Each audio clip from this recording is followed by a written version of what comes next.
Good morning YouTube. So with today's video, I'm gonna give you 5 more great underrated summer scents for 2023.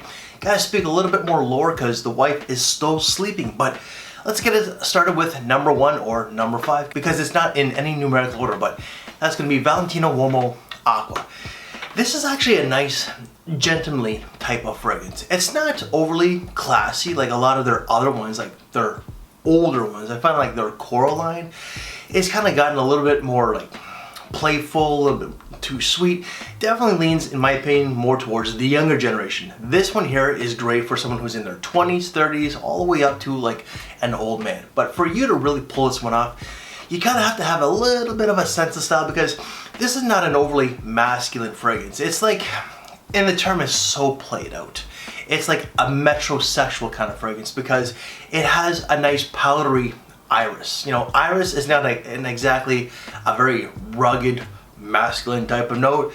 It's a gentlemanly type of note. But there are other notes to this one here. So like there's leather, which I don't get. There's tomato leaf, there's sage, there's also mandarin orange, patchouli, and of course that iris note, okay? This, for me, would be a great scent for work, but also for just casual. For you to pull this one off, you know, you could wear a white t-shirt and jeans if you want to, but a nice shirt like this is not overly fancy, but nor is it overly casual neither. If you wear something like this all the way to a suit and tie with this, man, you are going to be smelling good, but also shining. So it's a pretty versatile fragrance for the summertime, and longevity is going to be about 6 hours to 7 hours tops. Fragrance number 2, unfortunately, just doesn't get any sort of love whatsoever. A lot of people, like channel-wise, just kind of like pooped on it, and a lot of viewers just kind of went along with it. You know, I don't think it's really that bad. It's not so bad.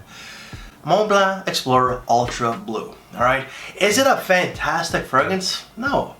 But it's not as bad as everybody makes it out to be. So this one here does have citruses. It's got exotic fruits, whatever that's supposed to be. It also has sea notes, ambergris, woods if I haven't stated, which I more likely have, but also bergamot. So what this fragrance pretty much is, it's just like a citrusy, sea salty, marine type of scent with a little bit of woods, and I get a little bit of like a musky undertone. It's probably the ambergris itself. For me, this is just casual, you know, like you're sitting on a patio, relaxing, having a few drinks, or having a meal with your friends, pool party, the beach, you know. Like if you do summer school, you can wear this to school. But also if you like are just living in a hot climate all year round, like Hawaii or Puerto Rico or wherever, you can wear this all year round to school. You know, it's just casual. For me, this is more of an everyday man's type of fragrance. If you're like a niche snob or someone who's expecting something like really, like the original Explorer is very much like Creed Aventus. If you compare that to this, you're setting yourself up for disappointment because like they're polar opposite. You know, they smell very different. Explorer is polished, a lot more versatile. This is just a feel-good casual scent, and longevity is going to be about 5 to 6 hours. Fragrance number 3 is a great fragrance that will be making you feel great in the summertime. Hugo Boss Orange Feel Good Summer. See, oh my lord. See, as you get older, the jokes just become dad-like.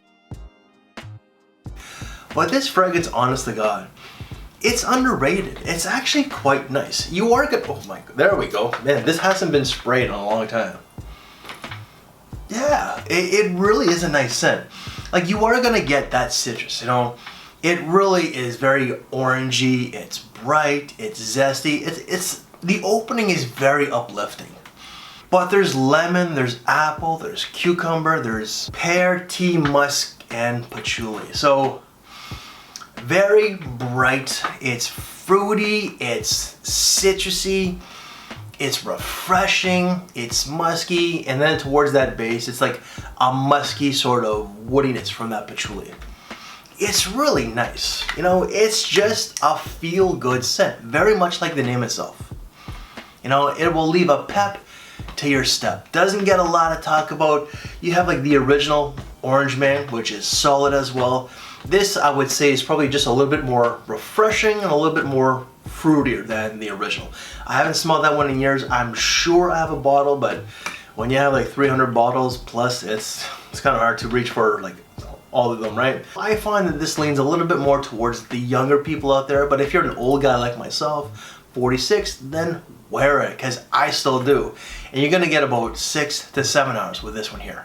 The last two fragrances are gonna be 90s releases. So first one, 1991, the other one I believe came out in 99, but number 4 is gonna be KENZO Pour Homme Eau de Toilette, 1991 release. So this one here is really gonna resonate with a lot of the Gen Xers, but if you're a younger person, Zoomers, Zillennials, Millennials, whatever, you know, you could wear this. Yes, it is very much like the 90s, but here's the thing with like the young people today.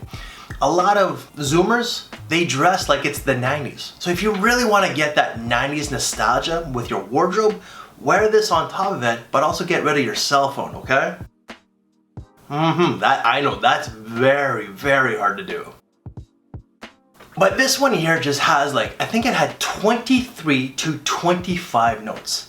It's a very woody scent, but there are like refreshing undertones to it. But this one here does have like pine tree. It's got juniper, balsam, it's got different citruses, sea notes, and musk. This fragrance is very woody, it's marine, it's got a little bit of bergamot, and it's very much like, it has like a musky undertone. So for me, it kind of like smells like driftwood washing up on the beach, you know, kind of sort of. That's just me though. Longevity is going to be about 6 to 8 hours. And last but not least, number 5 or number 1. This is going to be the most gentlemanly fragrance in this list. Salvatore Ferragamo Pour Homme, or just Ferragamo Pour Homme. So 1999. What makes this one a very gentlemanly fragrance is that it has loads of fig or fig leaf. So in my opinion, even though it's got like Pour Homme in the name, I do think that this can be a unisex scent. But it also has different florals such as rose, it's got carnation, cyclamen, it's got orris to add a little bit of a powdery nuance, neroli, musk, and like 3 or 4 different types of woods. So for me, it's just green figgy with some florals. It's not overly floral, but it is there. Some woods, musk, and a little bit of a creamy neroli in the top, like at the very beginning, I should say. Gentlemanly, unisex in my opinion. It's classy, it's a little elegant.